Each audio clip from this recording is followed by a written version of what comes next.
Habulin ang dalawang iyon!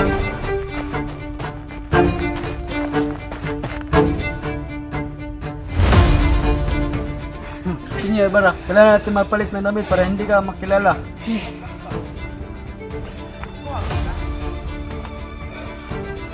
Ayun, si Senyor Ibarra, papunta ng bangka! Ibarra! Akala mo makakatakas ka na?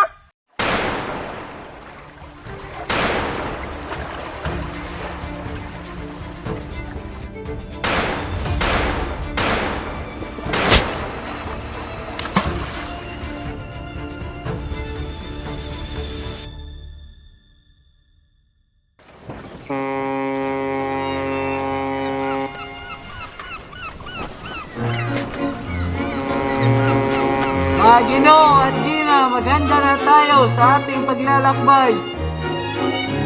Mabagal naman ang biyahe natin. Napakabagal ng vapor na ito. Aba, yung kustodyo, siguro ikaw lang magtulak ng barkong ito para mabilis.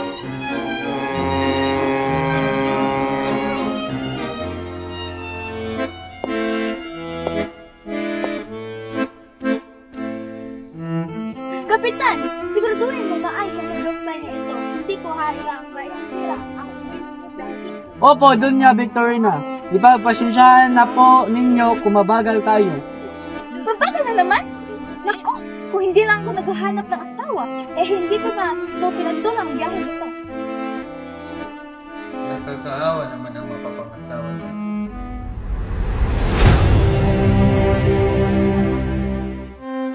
Lagi na lang tayo sa ilalim, tayo nagpapagalang ng gawain, tayo pa rin ang nagpapagyan.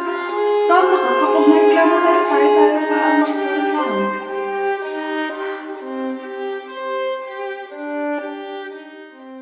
Kailangan natin magkaisa. Hindi natin kailangan gumamit ng dahas para makamit ang pagbabago. Oo, tama si Basilio. Edukasyon at talino ang sandata laban sa pangapi.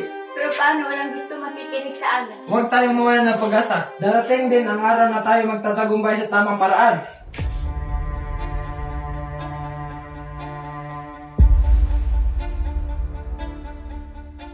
Basilio, bakit mo pa sinasayang ang oras sa mga usaping ito? Ang tanging paraan para makalaya sa pamamagitan ng dahas. Simon, hindi tama yan. Ang kaharasan ay magdadala lamang ng kapahamakan. Walang pag-asa ang mapayapang paraan. Kailangan nating lumaban upang magising ang mga Pilipino. Hindi ako papayag na madama ang mga inosente sa iyong balak. Huwag tayo mawala ng pag-asa. Edukasyon, pagkakaisa at paninigan ang tunay na susi ng ating kalayaan.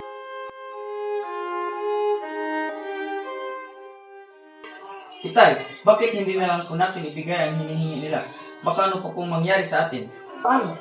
Hindi tayo dapat magpapapi. Pinaghihirapan natin ang lupain ito. Hindi ko basta-basta ipagkakaloob sa mga sakim na iyon. Ama, natatakot po ako. Baka kung meron masama mangyari sa inyo. Hindi ko papayag na makuha nila ito. Ito ang ating kabuhayan, ang ating kinabukasan. Pero Itay! Tama na, Taro. Ipaglalaban ko ito, ano man ang mangyari. Hoy, Tales! Oras na para bayaran mong hinihingi namin. Bayad na ang ating buwis ng lupa. Wala na akong dapat bayaran pa. Hindi kami alis dito hanggat hindi ko binibigay ang hinihingi ng mga kay. Pinaghihirapan ko ito. Tugot, pawis ang aking puno. Hindi ko ito basta-basta ibibigay. Maganda ka, Tales. Hindi pa ito tapos.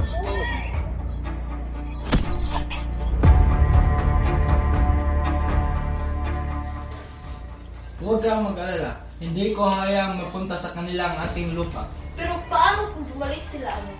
Huwag kayong mag-alala. Hanggat may buhay pa ako, hindi ko hayaang makaagaw sila sa ating lupa.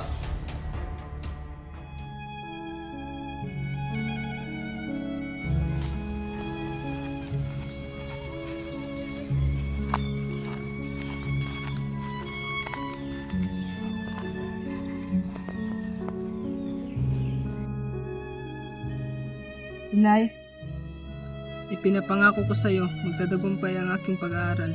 Magiging doktor ako sa aking pag-aaral. Magiging doktor ako para sa iyo at para kay Crispin.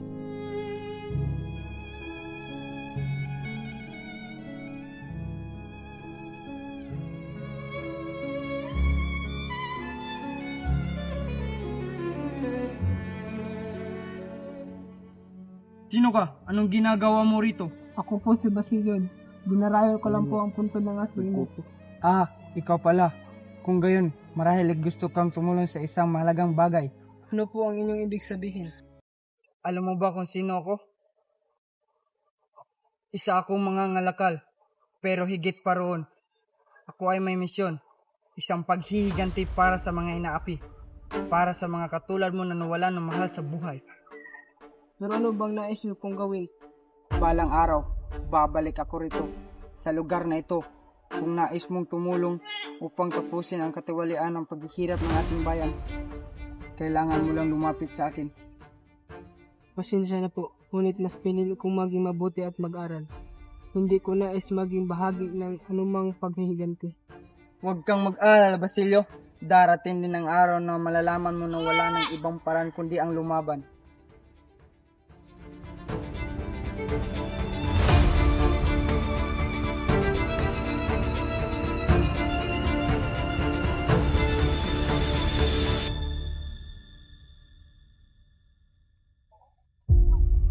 Lolo, magpapasko na po pero wala pa po tayong balita tungkol kay tatay.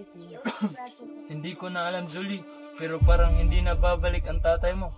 Huwag po tayo mawala ng pag-asa. Baka bukas po meron po magandang balita tayo. Julie, kailangan mo nang bumalik sa bahay ko. Hindi ko matapos ang pagdadasal ko kung wala ka. Pero, isa kang utang na loob para sa akin. Tandaan mo, ako ang nagbibigay sa iyo ng pagkakataon para makabayad sa ransom ng tatay mo. Oh, hermana. Lolo, babalik po ako agad.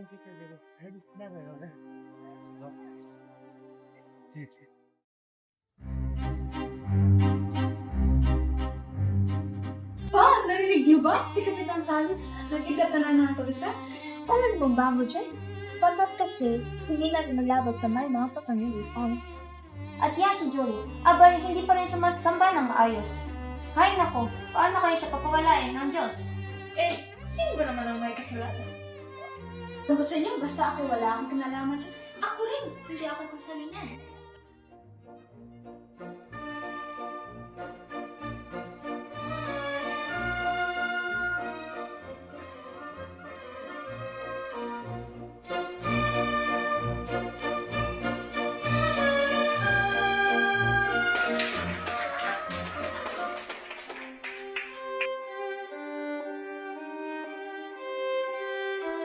Kailangan ko po ng kaagahang tulong, Padre.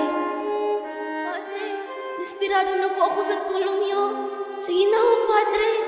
Nagmamakaawa po ako sa inyo. Kahit ano para sa akin, pobre angel, sumunod ka lang sa akin at matutupad ang iyong kahilingan.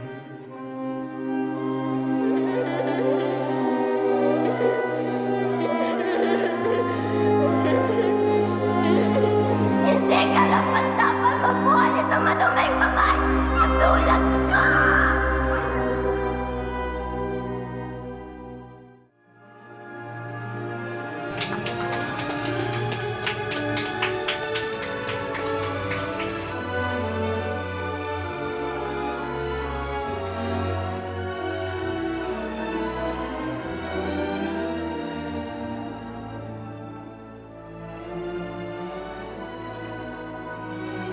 Padre, y del Hijo, del Espíritu Santo.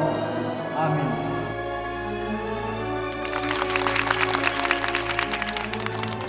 Paano mo nagawa sa akin to, Paulita? Mahal na mahal kita.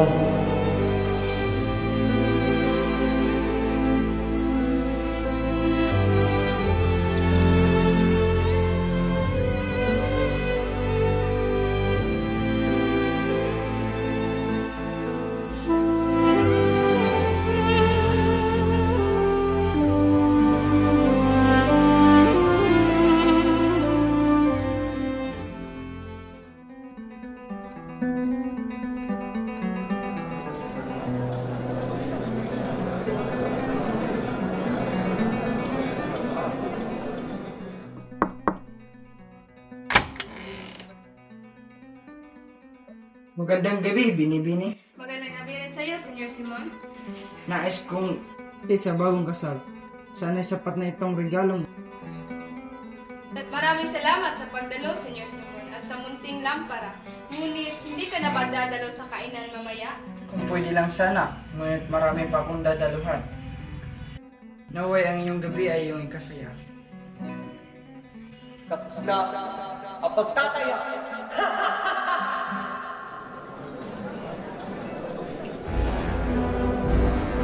Manin de las Pares, Juan Crisostomo Ibarra? Juan Crisostomo Ibarra? Ang imposible sa isang reposterong patay na.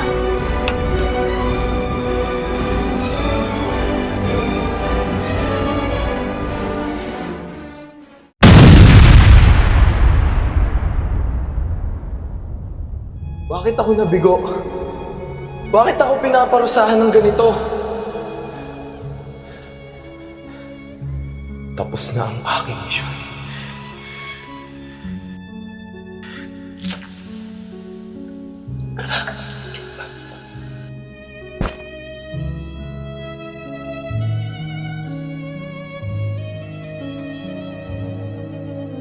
Senyor Simon!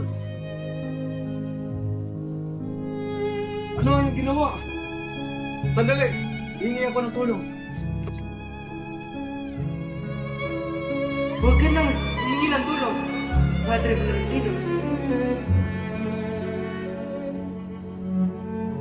Ako, si Juan Crisostomo Ibarra, at binana mo lahat dahil sa aking galit at ang pagkakasap sa aming pagmamahal ni Maria Clara.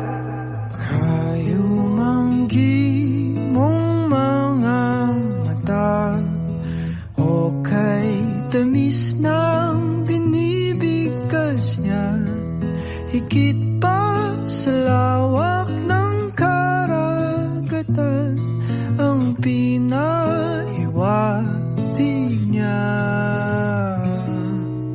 Sa natatangi mong kaluluwa, umuwi ang aking diwa.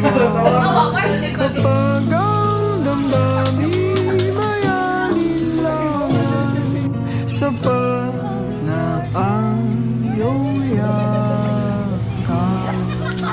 Ay ang bawat kulay ng bawat bahaghari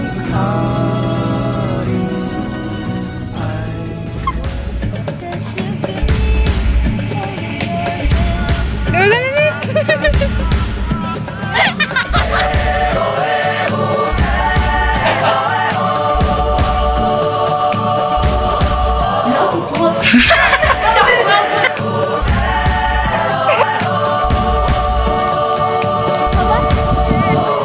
iba rin ang takot sa iyong damdamin, di pa mamas.